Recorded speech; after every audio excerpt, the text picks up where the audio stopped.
Many of you know me as the daughter of a former political prisoner. I was getting very emotional listening to you because it very much mirrored my own life and my existence. I was 9 years old when our house was first raided in 1994. I remember the FBI agents were there all day. My uncle picked me up from school that day, and typically to get to his apartment you can cross through our street, but he chose to take the long way, and I was very curious, why did that happen? It was getting late, we were at his place, why can't we go home? I want to go home. I came back and our house was a mess and everything was turned upside down, and I said, what happened? And my mom said we had a roach infestation. So and I believed it because it was Florida. But anyway, here we are, and it's nice to be back in Tampa after a couple of years not being here, seeing old friends.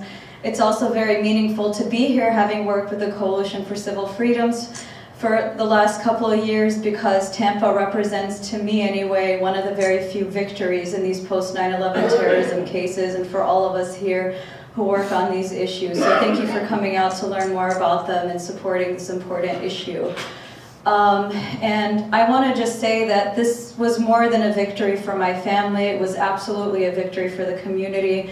Many of you here were directly involved in the campaign, and I believe this is what makes Tampa such a unique case. And in my father's case, and Brother Hatem here, who was his co-defendant, have such a unique outcome than many of these other tragic cases. And it's sort of why, and I worked, I rose my hand when Mel asked who worked with Friends of Human Rights. We were working together, organizing, and that's out of this was how the Coalition for Civil Freedoms was born, is to help advocate on behalf of these families who have nobody else to advocate for them, because the lawyers, of course, lawyer, but all their work is in the courtroom. Now, what happens to them outside of the courtroom? I was there, I know what it's like to feel alone, to feel helpless, to have to defend yourself against media onslaught. And so the coalition, I believe, fills this very important void. How to advocate on behalf of the family, on behalf of the prisoners, establishing a relationship with the prisoners. There are many, many Muslim organizations that are even too afraid to speak to the prisoners, to pick up. We get prisoners emailing us, telling us CARE hung up in their faces, it won't take their calls. Of course, CARE plays an important role, but they just, on these issues, many people are intimidated.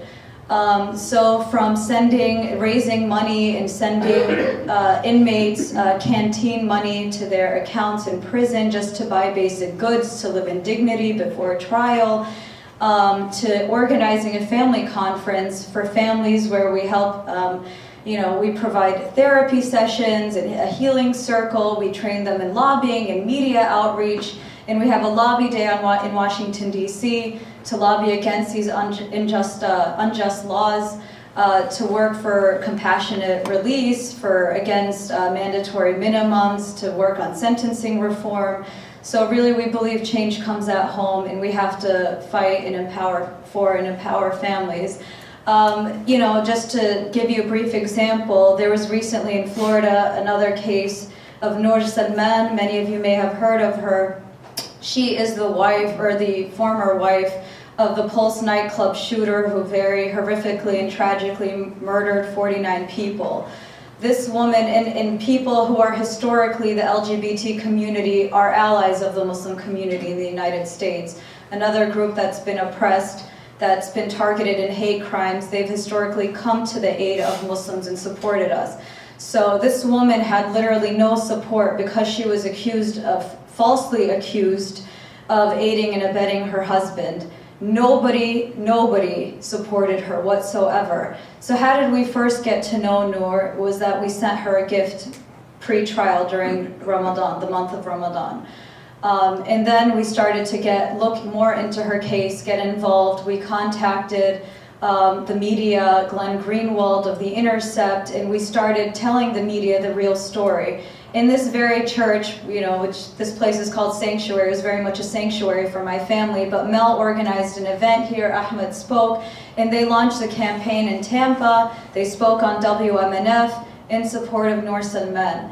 she was facing life in prison. This was a woman who's, I think, a year younger than me. She's in her early 30s. She has a 5-year-old. I have young children. I literally couldn't sleep thinking that this woman may forever lose, her child and be separated from him. I know what it's like to have, that deep connection, and I know she was deeply devoted to her son. So we worked tirelessly to launch this campaign for her, and truly it changed the climate and the atmosphere. It was just like it was poisoned against my father, it was totally poisoned against her. And she was acquitted, astonishingly, and was returned to her son.